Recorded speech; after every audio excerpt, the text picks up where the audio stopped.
Сәлем достар, бүгін сіздермен бірге осындай өте дәмді болып шығатын, қытырлақ болып шығатын песочный печеньелермен бөлісетін боламын.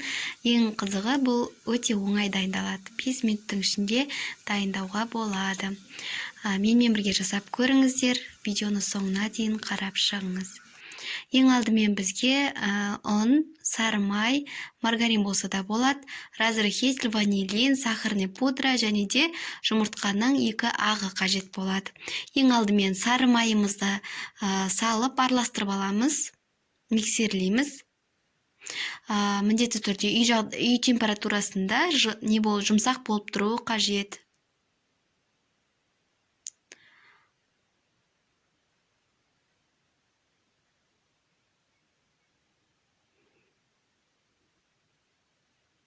Міне осылай араластырып алдым. Енді сахарный пудрамызды саламыз.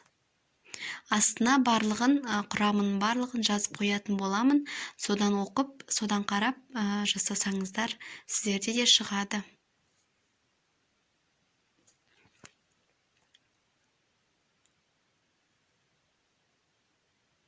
Мінекей араластырып алдым.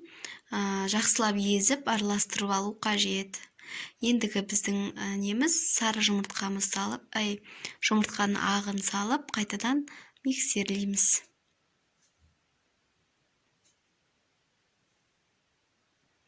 Мінекей араластырып алдым. Енді бізге ұнымызбен қамыр қопсықшымызды саламыз.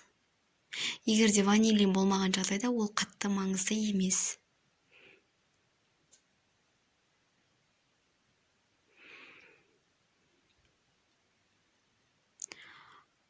Кішкене ғана қосам, шай қасықтың ұшымен, шай қасық және де жарты қамыр қопсытқыш миксерлеп шығам.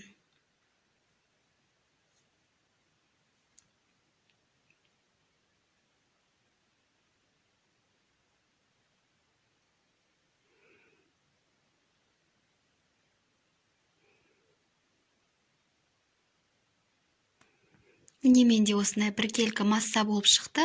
Міне сұйықтау болу керек, қатты қою да емес.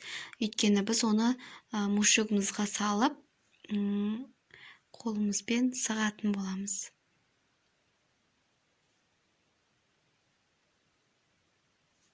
Міне формаларды жасап қазір көрсетемін. Өте оңай.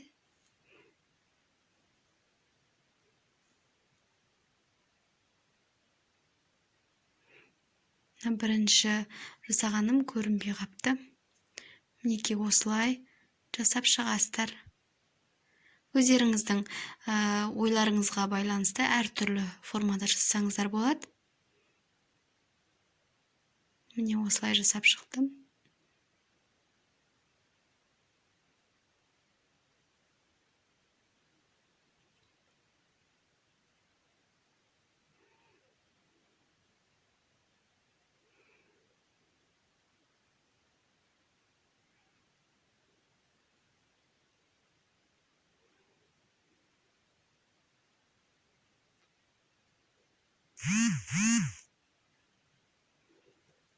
Міне осылай. Пешімізге енді 180 градуста 10-15 минутқа салып аламыз. Мінекей біздің печеньеміз дайын болып шықты. Көріп тұрғандарыңыздай, тура дүкендегідей, даже одан да дәмді, свежий болып шығады. Сіздерге де жасап көруге кеңес беремін. Өте оңай болады. Отбасыларыңызды өстіп жасап қуансаңыздар болады. Достар, менің каналыма тіркеліп қоюды ұмытпаңыздар. Сіздермен әлі де түрлі рецепттерді бөлісетін боламын. Сіздермен болған мен Гүлнаш.